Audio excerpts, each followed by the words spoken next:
Hi guys, ఈరోజు నేను what I eat in a day చూపిస్తున్నాను. Hi guys, this is Padmaja Ralapalli. Welcome back to our channel. ఈరోజు video ఏంటంటే ముందుగా చూసేశారు కదా, what I eat in a day చూపిస్తున్నాను.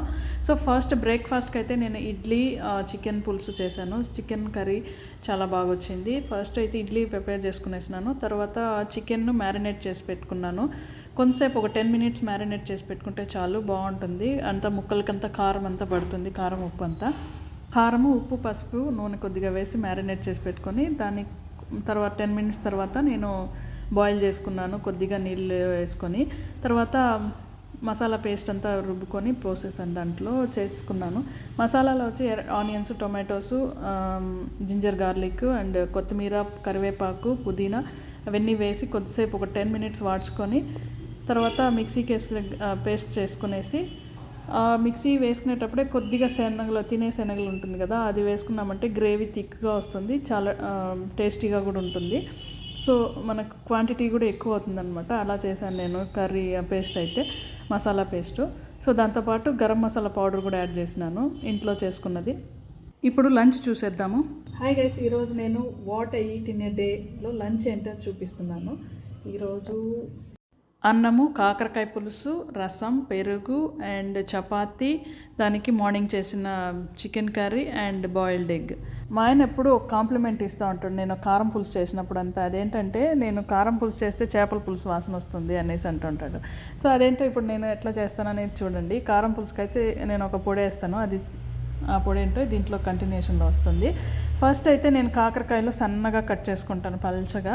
సో ఆ కాకరకాయలని ఫస్ట్ ఒక బాణీల్లో కొద్దిగా నూనె వేసి దాంట్లో కాకరకాయలు వేసి పసుపు, సాల్ట్ వేసి కొద్దిగా బాగా మగ్గించుకుంటాను. అంటే కొంచెం ఫ్రై చేసుకుంటాను అనమాట. అంటే ఫ్రై చేసుకున్నామంటే ముందుగా చేదు అనేది కొంచెం తగ్గుతుందనమాట. ఇది ఫ్రై చేసుకొని పక్కన పెట్టుకోవాలి. అదే పానీల్లో ఇంకా కొద్దిగా నూనె వేసుకొని, కొంచెం ఎక్కువగానే వేసుకోవచ్చు, బాగుంటుంది అప్పుడు కారం పులుసులకి. సో నూనె కాగిన తర్వాత జీలకర్ర, వడియం వేస్తాను. వడియాలు బాగా వేగిన తర్వాత చిన్న చిన్న ముక్కలుగా కట్ చేసుకోవాలి. ఆనియన్స్, టొమాటోస్ అన్ని చిన్న ముక్కలుగా కట్ చేసుకున్నామంటే బాగుంటుంది అనమాట గ్రేవీ, అంటే పులుసు బాగా వస్తుంది. సో బాగా వాడిన తర్వాత కరివేపాకు అండ్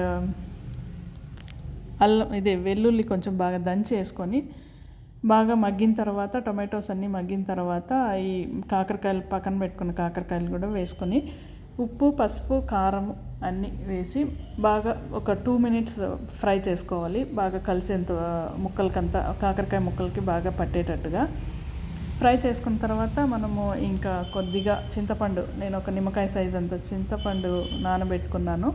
సో ఆ నానబెట్టుకున్న చింతపండు పులుసు ఇప్పుడు కాకరకాయల్లో, ఫ్రై చేసిన కాకరకాయల్లో పోసేసుకోవాలి.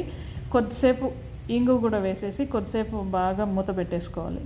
ఆ తర్వాత దించే ముందుగా ఒక 5 నిమిషాల ముందుగా నేను ఇంట్లో చేసుకున్న పౌడర్ వేస్తాను. అదేంటంటే ధనియాలు, జీలకర్ర, ఎండుమిరపకాయలు, కొద్దిగా ఉద్దిపప్పు, కొద్దిగా శనగపప్పు, ఇవన్నీ డ్రై బాణీల్లోనే వేయించుకుని దాంట్లో కలిపేస్తాను అనమాట. ఆ పొడి వేసినామంటే చాలా ఫ్లేవర్ఫుల్గా ఉంటుందన్నమాట కర్రీ అనేది. సో ఇప్పుడు రసం పెట్టుకున్నాను. నేను ఒక్కొక్కసారి మధ్యాహ్నమే వంట అంతా అయిన తర్వాత చపాతీ పిండి కూడా కలిపి పెట్టేస్తాను. సో నైట్కి కావాల్సినప్పుడు నైట్కి చేసిస్తాను, లేదా మధ్యాహ్నం కావాలంటే కూడా మధ్యాహ్నం కూడా చేసిస్తాను అనమాట అందరికీ. సో అప్పుడు నేను ఇంతకు ముందే ఒక 15 days ముందు మెంతులు నానబెట్టి నైట్లో నానబెట్టేసి తర్వాత మార్నింగ్ లేసి ఇట్లా ఒక కుండీలో మొలకెత్తిచ్చినాను. చాలా బాగుంది. ఆ మెంతి కూరకు వేసి చపాతీ చేసినాను. సో ఇది 15 days తర్వాత ఇట్లా వస్తుందన్నమాట. చిన్న ఒక 3 daysకి ఇట్లా, 5 daysకి, 1 week తర్వాత, అట్లా 10 days తర్వాత, 15 days తర్వాత అంటే కొంచెం ఇంత కొంచెం హైట్ వస్తుందన్నమాట. కొద్దిగానే వేస్తున్నాను. సో అదైతే ఇప్పుడు చేసుకున్నాను. అది బాగా కడిగి శుభ్రం చేసుకొని సన్నగా కట్ చేసుకుంటాను అనమాట. ఇంకా గోధుమ పిండిలో దాంతోపాటు రాగి పిండి, జొన్న పిండి 3 కలిపి నేను చపాతీ చేస్తాను. సో దీంతోపాటు మెంతి కూర కూడా కొద్దిగా కట్ చేసి వేసేసాను అనమాట. దాంతోపాటు కొద్దిగా పాలు వేసినామంటే సాఫ్ట్గా వస్తాయి అనమాట చపాతీలో. సో ఇలా కలిపి చపాతీ ముద్ద చేసి పెట్టేస్తాను, పిండి ముద్ద కలిపి పెట్టేస్తాను. సో నైట్కి చపాతీ అనుకున్నాను, కాకపోతే ఎవరో వద్దనేసాను. మధ్యాహ్నం నేను ఒక చపాతీ చేసుకున్నాను. ఇది అన్నమాట ఈరోజు నా లంచ్.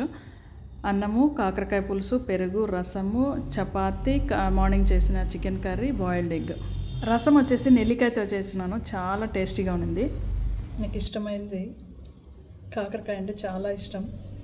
ఈ మధ్య పింగాణి జాడీలు అయితే కొనుక్కున్నాను. సాల్ట్, కల్లుప్పుకి అండ్ చింతపండుకి కొనుక్కున్నాను అనమాట. ఇవి బాగా శుభ్రం చేసి వాటిలో వేసుకున్నాను ఇప్పుడు.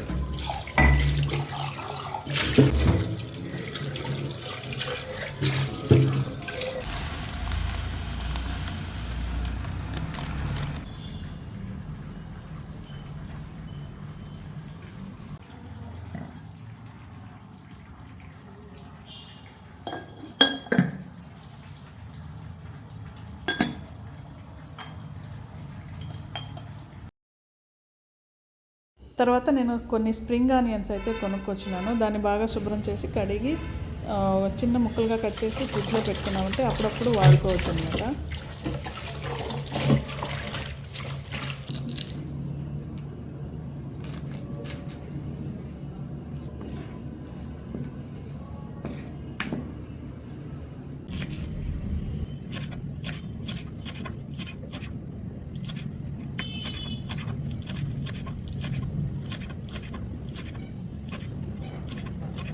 వీటిని మనం ఎప్పుడైనా ఎగ్లో కానీ అట్లా ఎగ్ ఫ్రై చేసినప్పుడు కూడా వేసుకుంటే బాగుంటుంది.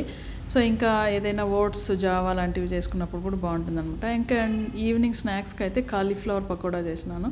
దీంట్లో ఒక చిన్న క్రిస్పీ మసాలా అనేసి ఒక ప్యాకెట్ ఉంటుంది, అది వేసాను. చాలా టేస్టీగా ఉండిందనమాట. సో అదనమాట. ఇంకా దీంట్లోకి వచ్చి కాలీఫ్లవర్ పకోడా వచ్చేసి కొంచెం మైదా, కొంచెం శనగపిండి, కొంచెం కార్న్ఫ్లోర్ అన్నీ కలిపి కొంచెం కారము, సాల్ట్ అన్నీ వేసి ఆ క్రిస్పీ మసాలా కొద్దిగా వేసి కలిపి వేడి నూనెలో వేసుకొని గోల్డెన్ బ్రౌన్ కలర్ వచ్చేంత వరకు వేయించుకోవాల్సిందే. సింపుల్ అండ్ టేస్టీ స్నాక్స్ అనమాట. ఇది చాలా త్వరగా కూడా అయిపోతుంది. నెక్స్ట్ ఈవినింగ్ పూజ అయిన తర్వాత డిన్నర్కి ప్రిపేర్ చేసుకున్నాను. వెజ్జీస్ దోశ చేశాను. క్యారెట్ బాగా తురుముకొని ఆనియన్స్, పచ్చిమిరపకాయలు, కొత్తిమీర, కరివేపాకు సన్నగా తరుక్కొని పిండిలో కలిపేసి దోశ పోసుకున్నామంటే చాలా టేస్టీగా ఉంటుంది. దీనికి వచ్చేసి నేను లైట్గా టొమాటో పచ్చడి పెట్టుకొని తినేసామన్నమాట. అంతే గైస్, ఈరోజు నా what I eat in a day చూపించాను. సో ఈ వీడియో కనుక మీకు నచ్చినట్లయితే లైక్ చేసి సబ్స్క్రైబ్ చేసుకోండి. Thank you so much for watching this video. రీసెంట్గా అమరన్ మూవీ చూసినాను. నాకైతే లాస్ట్లో ఏడుపే వచ్చేసింది, అంత బాగుందనమాట. Real story.